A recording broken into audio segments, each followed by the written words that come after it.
আসসালামু আলাইকুম দর্শক, শুভেচ্ছা নিন আপনাদের সবাইকে স্বাগত জানাচ্ছি আজকের অনুষ্ঠানে। দর্শক, শিরোনাম দেখে বুঝতে পারছেন পশ্চিমবঙ্গে একটি কি বলবো ভারতের ইতিহাসে মানে সবচেয়ে বিতর্কিত একটি নির্বাচনের মাধ্যমে বিজেপিকে রাজ্য ক্ষমতায় নিয়ে আসা হয়েছে।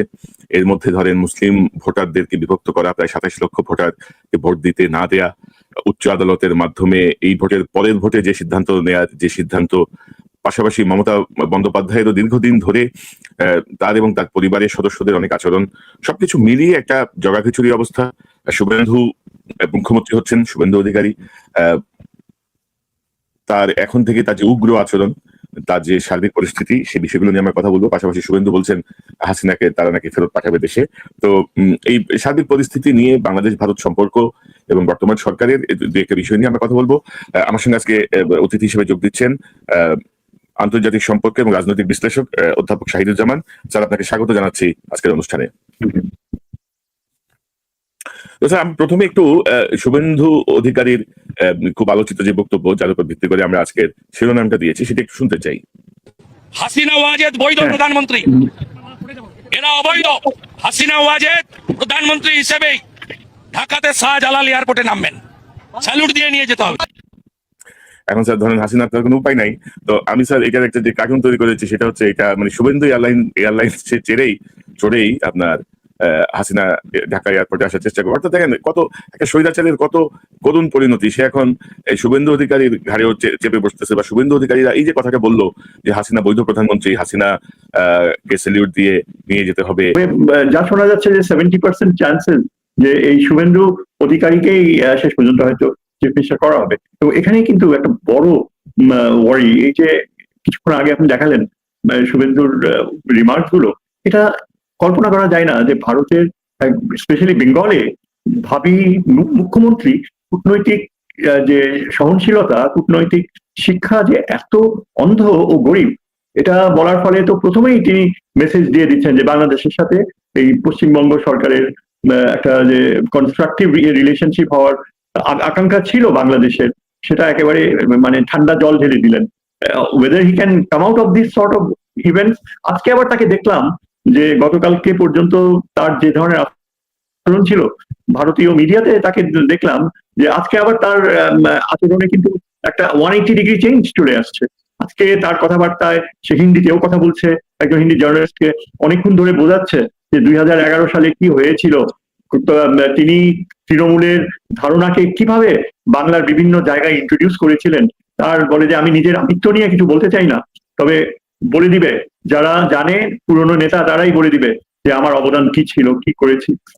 হি was in a very quiet reflective mood, এবং সে মনে হচ্ছে যে তার বোধহয় অ্যাওয়ারনেস আসার একটা সম্ভাবনা রয়েছে। এটা তো মোদির জন্য খুব বিব্রতকর হবে এই ধরনের রিমার্ক করা, যেখানে মোদি নিজেই না। কিন্তু স্যার উনি তো কিন্তু স্যার শুধু এটা আজকে তো প্রথম না, এর আগেও তিনি অনেকবার মানে অত্যন্ত উস্কানিমূলক কথা বলেছেন, আজে বাজে কথা বলেছেন। আমাদের সরকারের তরফ থেকে হয়তো সরাসরি প্রতিক্রিয়া না দিলেও গভর্নমেন্টের থার্ড লেয়ার বা ফোর্থ লেয়ার থেকেও একটা প্রতিবাদ হওয়া উচিত।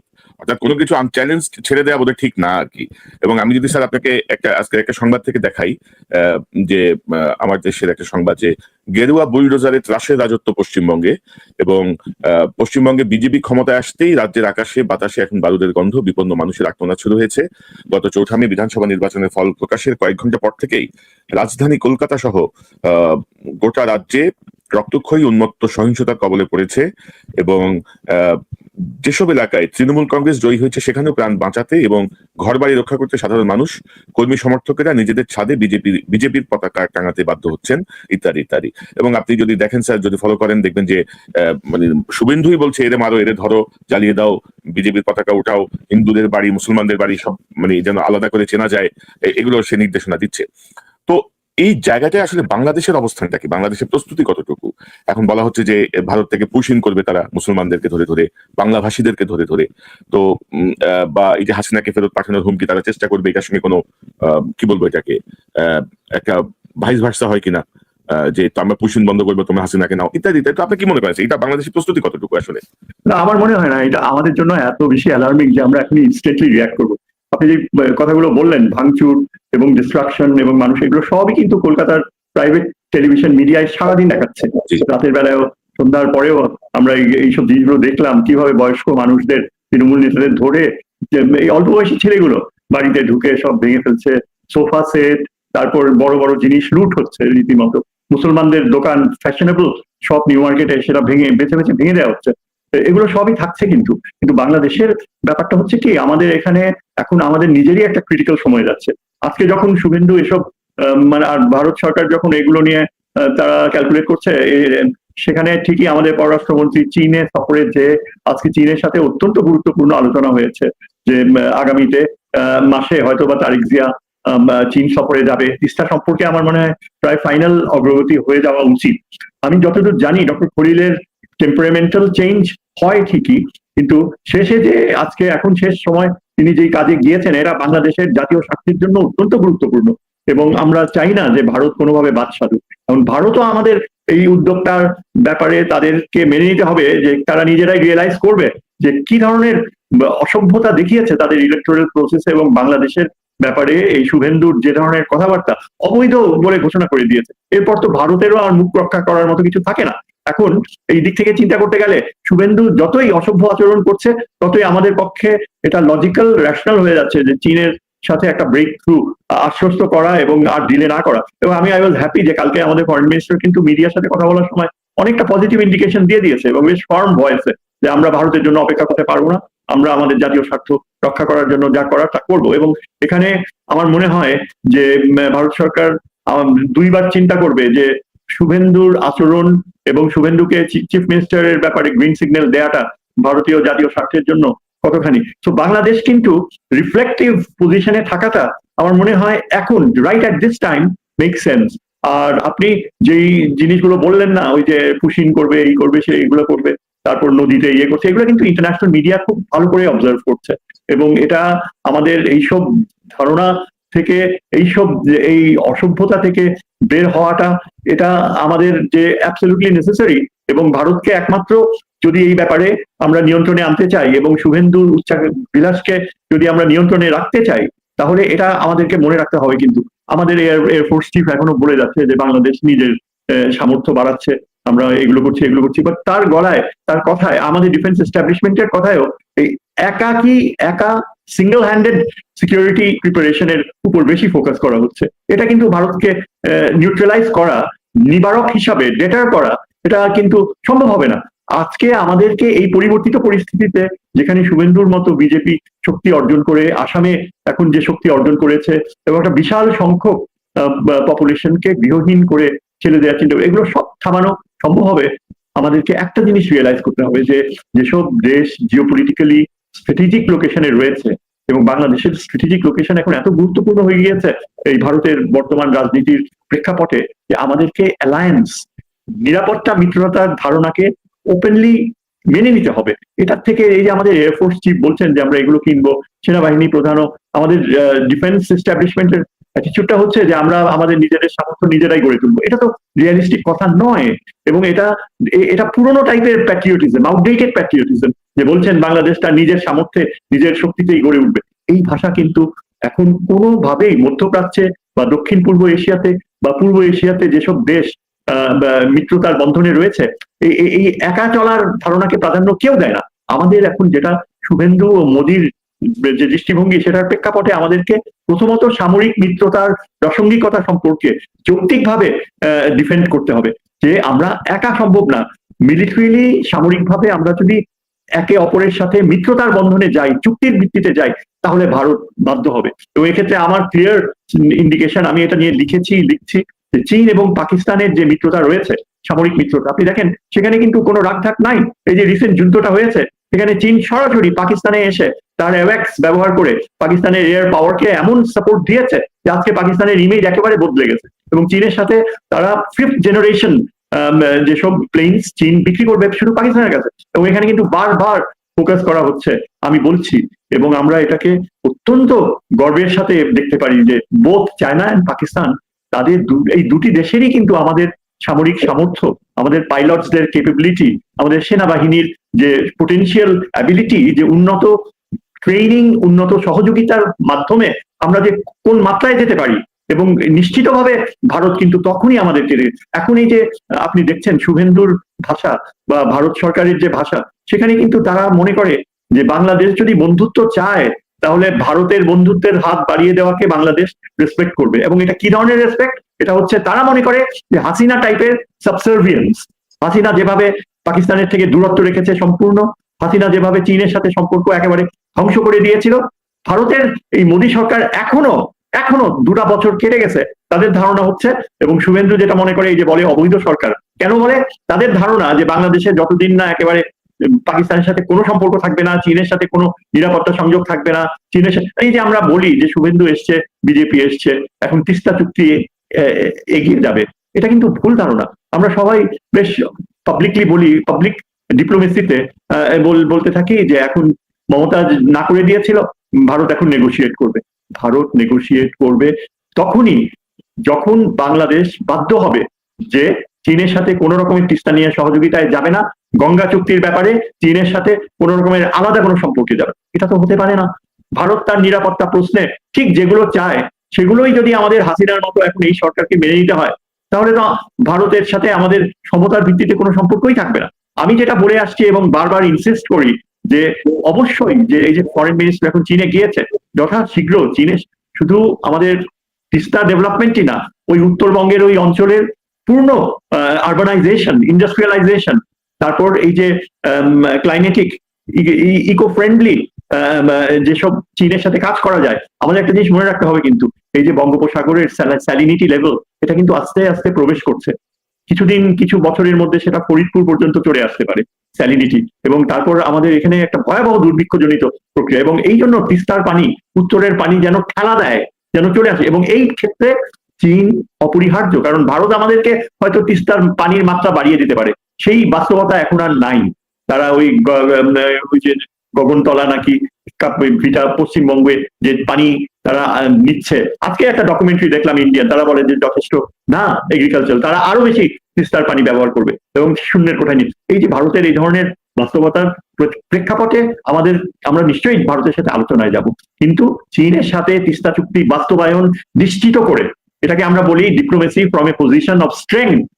আপনাকে চীনের সাথে যখন আপনি যাবেন, তখন চীনের হাতে সেই জাদুর কাঠি রয়েছে, কারণ ভারতের ওই যে ব্রহ্মপুত্রের সোর্স, যেটা যার ফলে তাদের ওই ড্যাম বানানো আসামের, আমাদের সিলেটের কাছাকাছি, সেটা বন্ধ হয়ে গেছে। সেটা যদি হতো, সেটা হয়নি, কারণ চীন এখন উত্তরে ওই ব্রহ্মপুত্রের চাইনিজ সাইডে যে ড্যাম তৈরি করছে এবং তার ইয়ে করবে, সেটার কারণে ভারত এখন তাকে যথেষ্ট সমীহ করতে হচ্ছে এখন। আর ভারত, কিন্তু আমরা জানি যে চীন যদি তিস্তার দায়িত্ব নেয়, ভারতের উপর তারা এমন চাপ সৃষ্টি করতে পারে, ব্রহ্মপুত্রের পানি যদি বন্ধ করে দেয়, কমায় দেয়, ভারতের গলা টিপে ধরতে পারে চীন, এবং সেটা চীন করতে দ্বিধা করবে না। ওয়ান্স চায়নার সাথে আমরা যদি নিরাপত্তা চুক্তিতে যাই, চায়নার সাথে আমরা যদি দেখেন, কিছু ভাষ্যকার বলছিল যে আমাদের যদি ঋণের বোঝা অনেক ভারী হয়ে যায়, তাহলে শ্রীলঙ্কায় যেমন একটা পোর্ট চীন নিয়েছে লিজ, তেমনি আমাদের ওই কি পোর্ট জানি ওইটা, পায়রা বন্দর হয়তো চীন দাবি করবে যে তোমাদের এগুলো করে দিয়েছি, পায়রা বন্দর আমাদের দিয়ে দাও। দেখেন, কাকতলীয় ভাবে এই কথা বলতে বাধ্য হচ্ছি, পায়রা বন্দর কিন্তু এমনিতেই আমাদের উচিত চীনকে সহযোগী করা, দিয়ে দেওয়ার প্রশ্নটা আসে যে চীন সেখানে আরো অথরিটি মেনটেন করবে, কিন্তু পায়রা বন্দরে যে লেভেল, ওয়াটার লেভেল এত কম, সেটা আমাদের চালানো, বজায় রাখা, মেনটেন করা এত কঠিন যে এটা একটা ব্লেসিং ইন ডিসগাইজ হবে যদি চীন আমাদের উত্তরবঙ্গ সহ ওই অঞ্চলে সরাসরি একটা ম্যাসিভ উন্নয়ন প্রক্রিয়া ইনভলভ হয়। তাহলে ভারত বা এই শুভেন্দু অধিকারী কখনো আমাদেরকে ওই আগের মতো হাসিনার পথে ফিরে দিতে হয়, তখন তার সেটা সম্ভব হবে না। আর চীন যদি পায়রা বন্দরে আসে, পায়রা বন্দর যদি কোনো কারণে আমাদের চীনকে লিজ আউটও করতে হয়, ধরেন আমি হাইপোথেটিক্যালি বলছি যে একটা, সেটা আমাদের জন্য একটা ব্লেসিং ইন ডিসগাইজ হবে, কারণ পায়রা বন্দরের খুব কাছেই রয়েছে সোয়াচ অফ নো গ্রাউন্ড, যেটা আপনার তলাবিহীন সমুদ্র, 1700 স্কোয়ার কিলোমিটার নিয়ে এটা গঠিত, এবং এটা পৃথিবীর অন্যতম শ্রেষ্ঠ মেরিন বায়োলজির ভুবন, যেখানে অনেক সম্পদ রয়েছে, অনেক বায়োডাইভার্সিটি রয়েছে। এটাই আমরা চীনের প্রযুক্তি ব্যবহার করতে পারবো। আমরা তখন চিন্তা করতে পারবো চীনের মাধ্যমে রামপাল থেকে ভারতকে ঠেকানো। আপনি হয়তো জানেন যে আমাদের একজন মহিলা আমেরিকার পেন্টাগনে আর্মস কন্ট্রাক্টর হিসেবে কাজ করেন, ভদ্রমহিলা কিন্তু আমাদের বাংলাদেশের নিরাপত্তা নিয়ে বেশ ভালো ভালো টক শো করেন, আমি নামটা ঠিক মনে করতে পারছি না। তিনি বলছেন যে ভারতীয়রা যখন এই আমাদের রামপালে নেতৃত্ব দেয়, তারা কয়েক কোটি, 3 থেকে 5 কোটি টাকা স্যালারি নেয়, যিনি প্রধান 3 থেকে 5 কোটি অ্যানুয়াল অ্যামাউন্ট তারা ফরেন এক্সচেঞ্জে ইন্ডিয়াতে পাঠায়, এবং এই সব ভারতীয়রা আমাদের এই যে রামপাল থেকে নিয়ে আরো অন্যান্য অনেকগুলা প্রজেক্টে, এই যে আপনার রূপপুর প্ল্যান্ট, সেখানে রাশিয়ানরা রয়েছে, ভারতীয়রাও রয়েছে, এবং ভারতীয়দেরকে আপনার ওয়েস্টার্ন স্ট্যান্ডার্ডে তাদের বেতন দিতে হয়। এগুলো যে কিছু কিছু জিনিস রয়েছে, এইগুলোই কিন্তু এখন শুভেন্দু অধিকারী যত বেশি উস্কানি দেবে, আর আমরা যদি সেটাকে উস্কানির কাছে ভিকটিম হই, তাহলে কিন্তু কোনো লাভ হবে না। আমাদের এখন যোগ্য নেতৃত্ব দরকার, আমাদের এখন নেতৃত্বে এইরকম গুণগত চেঞ্জ আনা দরকার, যা এই যে পশ্চিমবঙ্গের এই সরকারকে একদম বাই এক্সাম্পল কাজের মাধ্যমে তাদেরকে বুঝিয়ে দেয় যে কত বড় মূল্য তাদেরকে দিতে হবে বাংলাদেশের প্রতি এই ধরনের বিশ্বাসঘাতকতা বলেন বা এই আন্তর্জাতিক নদী আইন ভায়োলেট করাটা, কি হতে পারে। আপনি যেটা বলতে চাচ্ছেন স্যার, যে মানে মূলত আমি যদি আপনাকে একটু এক লাইনে সামারাইজ করি, যে আপনি বলতে চাচ্ছেন যে চীন এবং পাকিস্তানের সাথে আমাদের একটা প্রতিরক্ষা চুক্তি বা এরকম একটা এগ্রিমেন্টে যাওয়া উচিত, ভারতের এই অ্যাগ্রেসিভ অ্যাটিটিউডটাকে নিয়ন্ত্রণ করার জন্য বা এটার উপর একটা প্রভাব রাখার জন্য। কিন্তু ধরেন এটা হয়তো আমরা বুঝতে পারবো যে ইউনূস সরকার কয়েকটা উদ্যোগ নিয়েছিলেন, যেটা ধরেন স্যার যে লালমনিরহাটের যে এয়ারপোর্ট চালু করা, আবার টার্কির সাথে দুই একটা চুক্তি হয়েছিল, এখানে ড্রোনের ফ্যাক্টরি করা, তারপরে তিস্তা চুক্তির ব্যাপারে কতটুকু আগাতে পারে, অর্থাৎ এগুলোতেই তো আপনার ধরেন হিমশিম খাবে বাংলাদেশ, মানে যদি ইন্ডিয়ান অ্যাগ্রেশন শুরু হয় বা ইন্ডিয়া যদি অ্যাগ্রেসিভ অ্যাটিটিউডে যায়। এবং আপনি যদি দেখেন যে আমাদের তো কোনো স্যার দূরদৃষ্টি নাই। ওই যে একটা কথা আছে গ্রামের দিকে বলে, মরছে ফাগুনে কান্তে আসছে আগুনে, মানে অগ্রহায়ণে পরের বছরে। আপনি রোহিঙ্গা সমস্যার সমাধানের জন্য ওয়াকা সাহেব বলতেছে আমাদের যদি ইহা থাকিতো তাহলে রোহিঙ্গারা আসতে পারতো না। তো ভাই দেখুন, এগুলো জি স্যার বলেন। আমি বলি, এগুলো আপনি যেগুলো বলছেন না, এগুলো কিন্তু অতীতের একটা অভিশপ্ত শাসক গোষ্ঠী, এই হাসিনা, তার কারণে এই পরিণতিগুলো হয়েছে।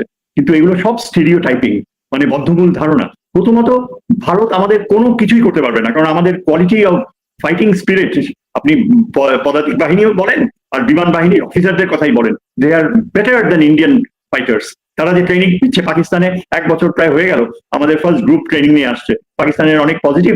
এবং আপনি ভুলে গেলে চলবে না, পাকিস্তান কিন্তু অনেক এগিয়ে গিয়েছে অ্যাভিওনিক্সে। আমাদের এখানে কিন্তু এই যে ভারতের দালালি করে একটা শ্রেণী, ভারতীয় গোষ্ঠী, এরাই কিন্তু বারবার এই ধরনের প্রশ্ন তোলে যে আমাদের এসব চিন্তা করে ভারত, আমাদেরকে যেটা হচ্ছে কি, আমাদের অনেক সময় ক্ষেপণ হয়ে গিয়েছে। গত 2 বছরে অনেক দ্রুত গতিতে চীনের সাথে এই তিস্তা চুক্তি সই করা যেত, কিন্তু কিছু রেজিম, ওই ইউনূসের সময়কার কিছু বিশ্বাসঘাতক একজন মহিলার কথা তো আমরা সবাই জানি পাবলিকলি, যে এই তিস্তা চুক্তিকে ঠেকিয়ে রেখেছে এবং খুবই ভয়েসে দৃঢ়তার সাথে কথা বলতো, পরে দেখা গেল যে এরা কিছুই করেনি। আমি তো মনে করি যে চীন এখন যে যতটুকু রেডি রয়েছে বাংলাদেশের নিডস গুলো ফুলফিল করতে, এবং এই যে আমাদের কিছুদিন দেখেন ফর অবভিয়াস রিজনস আমরা ওয়েস্টার্ন যে লোন সেগুলো পাচ্ছে না, তার কারণ রয়েছে। কিন্তু চীন কিন্তু এগিয়ে আসছে ফিনান্সিয়াল লোনস এর ব্যাপারে। চীনের শর্তগুলো হয়তো অত ওয়ার্ল্ড ব্যাংকের মতো নাও হতে পারে, কিন্তু চীন লিবারেল, টলারেন্ট। যেসব দেশ ইন্দোনেশিয়া থেকে নিয়ে আপনি মালয়েশিয়া, থাইল্যান্ড বাদ দিয়ে আরো অন্যান্য কিছু কিছু দেশ রয়েছে, তারা কিন্তু ঠকে নাই চীনের কাছ থেকে সিকিউরিটি পার্টনারশিপ ডেভেলপ করার ব্যাপারে। তারা পাল্টা ব্যবস্থা নিয়েছে। আমাদের অবাক হওয়ার কিছু থাকবে না যদি এই যে আগামী দিনগুলো ইরানই শুধু নয়, ইরান চীনের সাথে বিশেষ নিরাপত্তা সম্পর্ক গড়ে তুলেছে, ট্রেন লাইন ডেভেলপ করা হচ্ছে।